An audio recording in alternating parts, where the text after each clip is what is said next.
तो हेलो दोस्तों, आप सभी का स्वागत है आज की इस नई वीडियो में। जैसा कि आप सबने थंबनेल में देख ही लिया होगा, हम आज प्रॉफिट एंड लॉस के क्वेश्चंस को करेंगे और इसमें क्वेश्चन को सॉल्व करने के लिए कोई भी फॉर्मूला यूज़ हम नहीं करने वाले इसमें। तो हम जो ये क्वेश्चन है इनको फुली ट्रिक्स की सहायता से सॉल्व करेंगे।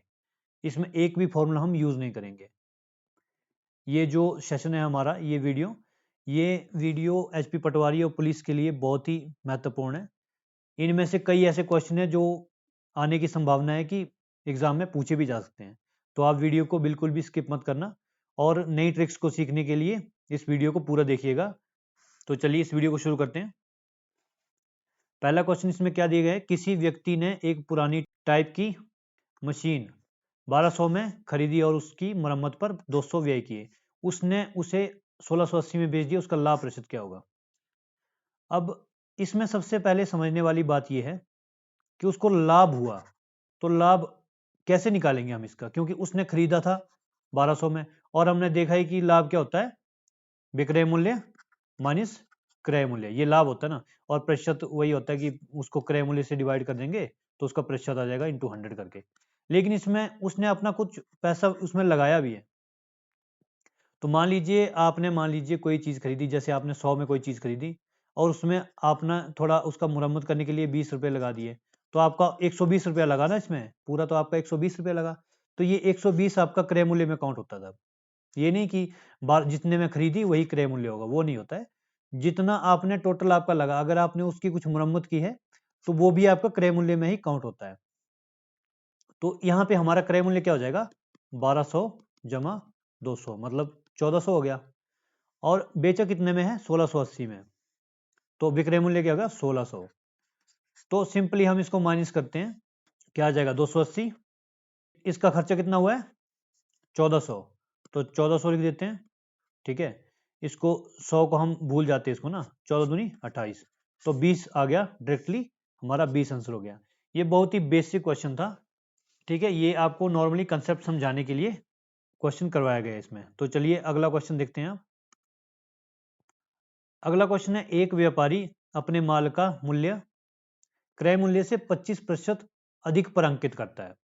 ठीक है, वह अपने माल को अंकित मूल्य से 15% कम पर बेचता है। पहले तो क्या कर रहा है, जो उसका क्रय मूल्य है उससे 25% ज्यादा पे अंकित कर रहा है मूल्य। अंकित मूल्य का मतलब होता है कि मान लो मैंने कोई चीज खरीदी 100 रुपए में और मैंने उसके जो ये मान लो ये कोई पैकेट है उस चीज का, कोई बॉक्स है, उस पे मैंने लिख दिया कि हाँ ये जो वस्तु है ना ये है 125 की। तो इसका मतलब क्या हुआ कि मैंने 100 पे खरीदी लेकिन उसका अंकित मूल्य 125 कर दिया है, जैसे कि इसमें बताया गया ना। फिर वो अंकित मूल्य का 15% कम पर बेचता है। फिर जो ये अंकित मूल्य होगा ना, इस पे छूट देगा वो 15% की, ना कि इस पे देगा, क्योंकि ये तो इसका क्रय मूल्य है ना। अंकित मूल्य लगा के इस पे 15 की छूट देगा वो, 15% की। तो उसका लाभ प्रतिशत कितना हुआ। अब लाभ प्रतिशत का मतलब क्या हुआ कि ये जो उसने 100 रुपए में चीज खरीदी थी उस पे उसने अंकित मूल्य कर दिया 125, फिर उसमें से उसने छूट दी 15 रुपए की, मतलब 15% की।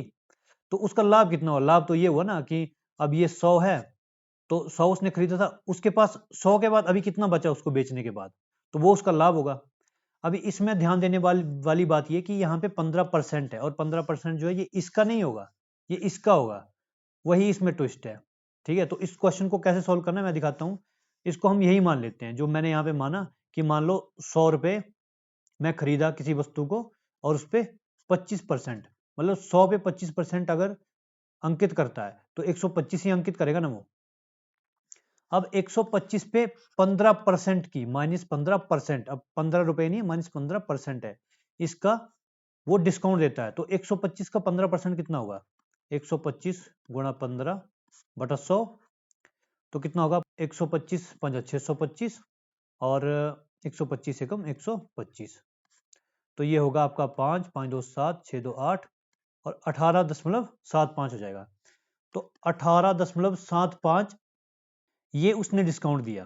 ठीक है, अब 125 में से 18.75 को घटाएंगे तो हमारे पास आएगा 6.25। ठीक है, तो उसका लाभ प्रतिशत कितना होगा 6.25, क्योंकि अब जो उसका जो विक्रय मूल्य होगा ना वो होगा 106.25, ठीक है, ये उसका विक्रय मूल्य हुआ।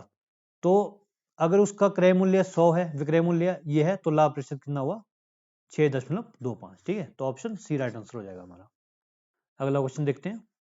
अगला क्वेश्चन है, किसी वस्तु को 45 में बेचने से 10% की हानि होती है, इस वस्तु पर 20% लाभ कमाने के लिए विक्रय मूल्य क्या होगा? किसी वस्तु को 45 में बेचने पे 10% की हानि हो रही है। अभी मान लो यदि कोई वस्तु 45 में बेची जा रही है और 10% की हानि हो रही है, अभी हम क्या मानते हैं कि मान लो वस्तु का क्रय मूल्य जो है वो 100 रुपए है, 100 पे 10 की हानि हो रही है, तो 10% की हानि हो तो सीधा सीधा इसका मतलब 10 रुपए ही होगा। तो अगर 100 पे 10 की हानि हो रही है तो 90 रुपए क्या होगा? इसका विक्रय मूल्य होगा। तभी तो है ना, अगर क्रय मूल्य ये है और विक्रय मूल्य ये है तभी तो हानि होगी, क्योंकि क्रय मूल्य ज्यादा है और विक्रय मूल्य कम है, और हानि कितनी हो रही है? 10% की। तो ये जाहिर सी बात है 90 होगा, क्योंकि 100 में से 10 गए तो 90। हम 100 को बेस मान के इसलिए करते हैं क्योंकि उसमें परसेंटेज निकालना आसान होता है। अब 100 का जो भी 100 का 1% 1 होगा, 2% 2 होगा, 90% 90 होगा, तो वैसे करके हम 100 को आधार मान के चलते हैं। तो मान लिया हमने क्रय मूल्य 100 रुपये है, अब उस पर हानि कितनी हो रही है? 10% की, तो हमारे पास 90 आ गया इसका विक्रय मूल्य, ठीक है। ये तो अभी बेसिक सी चीज है, ये हमने देख लिया। अब अगला देखते हैं स्टेप क्या है। इस वस्तु पर 20% लाभ कमाने के लिए विक्रय मूल्य क्या होगा? अब इस पे 20% लाभ कमाना है, तो लाभ किस पे होता है? क्रय मूल्य पे। अब अगर क्रय मूल्य 100 है तो इस पे 20% अगर हम लाभ लेंगे, इसका 20% लाभ लेंगे, तो इसमें कितना जोड़ेंगे? 120 करेंगे ना इसको, क्योंकि 100 का 20% क्या होता है? 20। तो 120 मतलब हमारा ये क्या होना चाहिए? विक्रय मूल्य होना चाहिए। किसके लिए? 20% लाभ के लिए। लेकिन अभी हमारे को हानि हो रही है, तो अगर 120 हमें मतलब 20% लाभ लेना है, तो इसको कितने पे बेचना होगा? अभी यहाँ पे तो हमने क्रय मूल्य 100 माना था और विक्रय मूल्य 90 आया था, लेकिन यहाँ पे विक्रय मूल्य हमारे पास 45 दिया हुआ है, किसी वस्तु को 45 में बेचने से, तो विक्रय मूल्य यहाँ पे 45 दिया हुआ है। तो हम एक काम करते हैं, इस 90 को 45 के बराबर रख देते हैं, ठीक है। अगर हम 90 को 45 के बराबर रख देंगे तो एक की वैल्यू क्या हो जाएगी? ये तो 90 की वैल्यू है 45, अगर एक की वैल्यू हम करेंगे तो क्या हो जाएगी? 45/90, मतलब 1/2, मतलब यहाँ पे एक की वैल्यू जो है वो आधी हो जाएगी, ठीक है। तो अगर यहाँ पे 90 की वैल्यू 1/2 है जब हमें हानि हो रही है, अगर हमें लाभ होगा तो यहाँ पे 120 है, तो 120 की वैल्यू क्या होगी? 120 का भी आधा करेंगे ना हम, तो 120 का आधा कितना होता है? 120 का आधा होता है 60। तो हमें 20% लाभ कमाने के लिए 60 रुपए में बेचना होगा वस्तु को, तो ऑप्शन सी राइट आंसर हो गया हमारा। तो ऐसी ट्रिक्स को यूज करते हुए आप ऐसे क्वेश्चन को बिल्कुल आसानी से कर सकते हैं। ये तो मैं आपको समझा रहा हूं तभी इतना टाइम लग रहा है, अदरवाइज इतना टाइम नहीं लगता इस क्वेश्चन को। ऐसी ऐसी बेहतरीन वीडियोस को और ट्रिक्स को सीखने के लिए इस चैनल को सब्सक्राइब कर लें। और हाँ, हमारी वन अकेडमी ऐप अभी लाइव हो चुकी है, आप उसको भी डाउनलोड कर सकते हैं। ऐप का लिंक मैंने डिस्क्रिप्शन में दिया हुआ है, उस पर हम काफ़ी फ्री मटेरियल भी ला चुके हैं और टेस्ट सीरीज वगैरह हम उस पर देते रहते हैं फ्री में। बाकी ऐप को डाउनलोड करके आप चेक कर लीजिएगा। तो अगला क्वेश्चन देखते हैं। यदि किसी वस्तु के मूल्य में 15% की कमी हो जाती है तो उस वस्तु की बिक्री में 20% की वृद्धि हो जाती है, विक्रय पर क्या प्रभाव पड़ेगा? ये बहुत ही ट्रिकी क्वेश्चन है। इसके लिए एक बहुत ही शानदार ट्रिक मैं आपको बताऊंगा। वो ट्रिक जो है वो रेशो पर बेस्ड है। तो चलिए इसको शुरू करते हैं। अभी पहले क्या पूछेगा? यदि किसी वस्तु के मूल्य में 15% की कमी हो जाती है, 15% की कमी हो रही है यहाँ पे। अभी 15% का मतलब क्या होता है? 15% का मतलब होता है 15/100। इसको काट लेते हैं, 5 से जाएगा नहीं, ये 5 या 15 और 5 20 100। तो मतलब यहाँ पे कमी हो रही है, मतलब 3 की कमी हो रही है। इसका मतलब क्या होता है पता है? जैसे यहाँ पे अगर हमने नीचे कोई वैल्यू लिखी होती है तो उसमें से हम घटाते हैं। जैसे मान लीजिए यहाँ पे 3/20 है, तो यहाँ पे 15% की कमी हो रही है, मतलब 20 में 3 की कमी हो रही है। मतलब अगर 20 था तो वो चीज 17 हो रही है, तो ये मतलब होता है इसका। अगर 20 से 17 हो रही है तो 15% की कमी होती है। अब देखो यहाँ पे क्या बोला है कि तो उस वस्तु में बिक्री में, वस्तु की बिक्री में क्या होता है? 20% की वृद्धि हो जाती है। तो जब हम किसी की वस्तु के मूल्य को 15% कम करते हैं तो वहां पे क्या दिया गया कि उसकी जो बिक्री है वो 20% और बढ़ जाती है। तो अगर 20% बिक्री बढ़ जाती है तो 20% का मतलब क्या हुआ? 20/100 मतलब 1/5, यही होता है 20% का मतलब बिक्री में वृद्धि हो रही है। मतलब क्या हो रहा है, 5 में एक और बढ़ रहा है, 5 से 6 हो जा रहा है। ठीक है, तो ये भी हम लिख देते हैं, 5 से 6 हो जा रहा है। तो अब हम क्या करेंगे, कि इनको आपस में गुणा करेंगे और इनको आपस में गुणा करेंगे।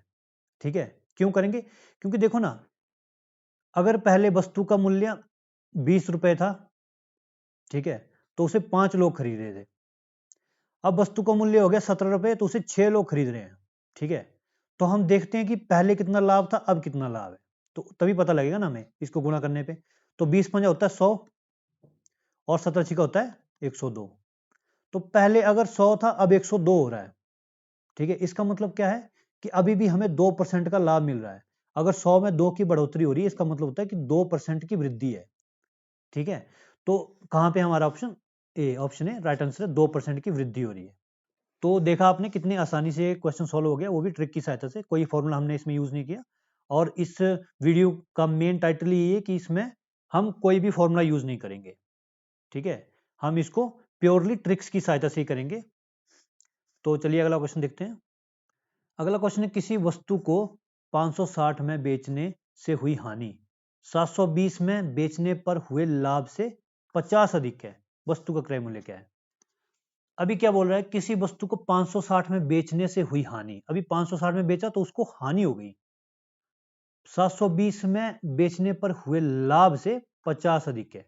अब 720 में बेचा तो उसे लाभ हुआ, लेकिन हानि उसमें 50 अधिक है, तो वस्तु का क्रय मूल्य क्या होगा। तो एक काम करते हैं ना, हम क्या करते हैं कि इनको पहले बराबर कर लेते हैं, लाभ और हानि को बराबर कर लेते हैं, तब हमारा जो है क्वेश्चन वो बिल्कुल सॉल्व हो जाएगा।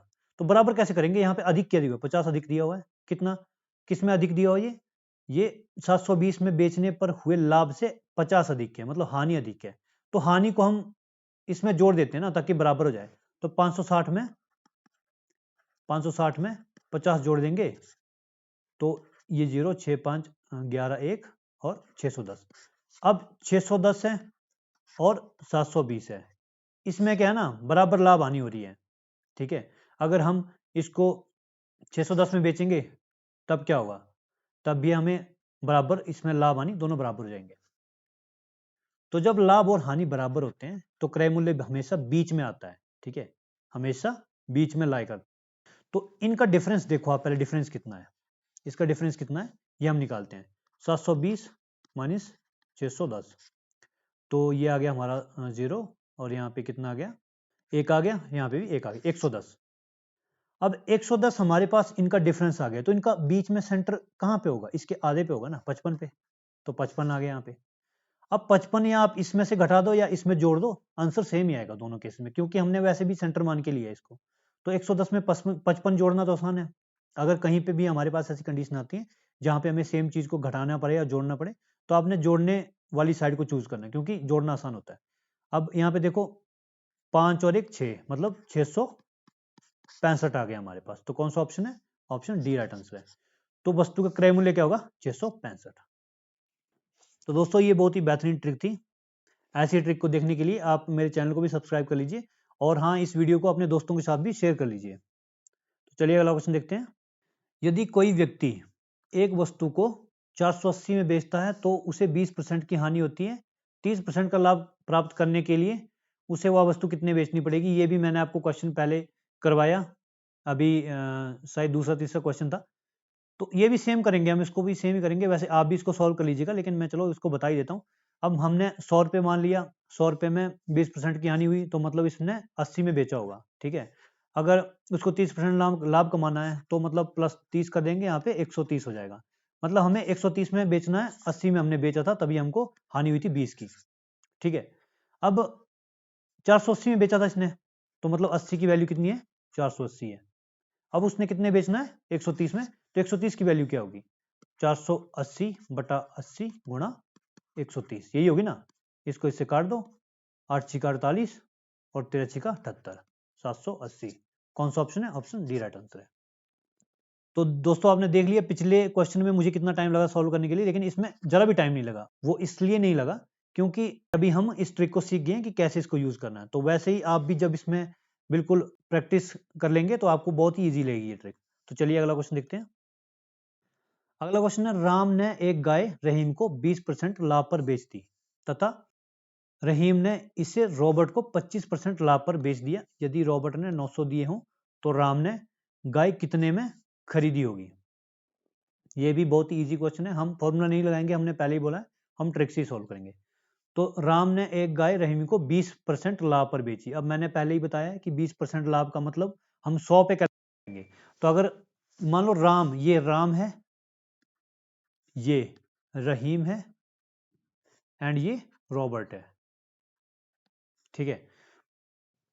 अब राम ने गाय रहीम को बेच दी, राम ने गाय बेच दी रहीम को कितने पे, 20% लाभ पे। तो राम ने भी तो कुछ खरीदी होगी ना गाय। तो मान लो राम ने 100 में खरीदी थी और इसने 120 में बेच दी, तभी 20% का लाभ हुआ। तो रहीम के पास मतलब 120 में गाय आई, उसने 120 में खरीदी। अब क्या हुआ यहाँ पे, रहीम ने इसे रॉबर्ट को 25% लाभ पर बेच दिया। रहीम ने जब रॉबर्ट को बेचा तो 25% लाभ पर बेचा।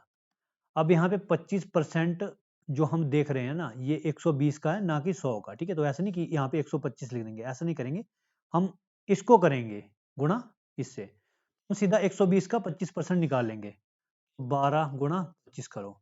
अभी 25 चौका 100 होता है, तो 25 गुणा 12 कितना होगा, 300, ठीक है। तो मतलब इसका क्या हो गया, 30 हो गया। तो 120 का 25% हो गया 30, मतलब इसमें 30 हम और जोड़ देंगे तो 150 हो गया। मतलब अभी रॉबर्ट के पास 150 में गाय आई है, उसने 150 पे किए गाय खरीदने के लिए। अब यहाँ पे क्या बोला गया है कि यदि रॉबर्ट ने 900 दिए हो, लेकिन रॉबर्ट ने तो 900 दिए हैं।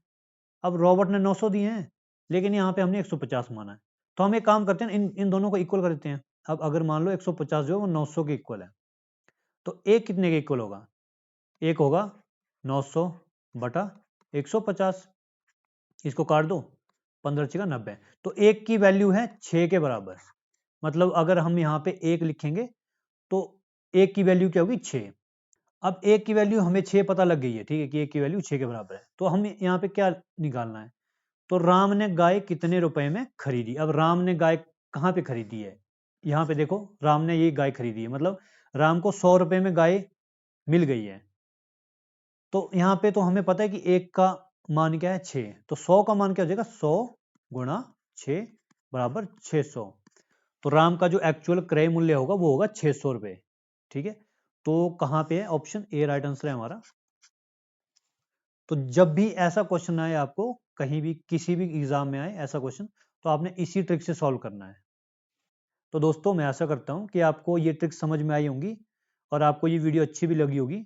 ऐसी और वीडियोस को देखने के लिए मेरे चैनल को सब्सक्राइब कर लीजिए। अगर आप इस वीडियो को ज़्यादा से ज़्यादा शेयर करेंगे तो मैं ऐसी और भी बेहतरीन ट्रिक्स की वीडियोस आपके लिए लाता रहूँगा। तो मिलते हैं एक और नई वीडियो में, तब तक के लिए धन्यवाद। जय हिंद, वंदे मातरम।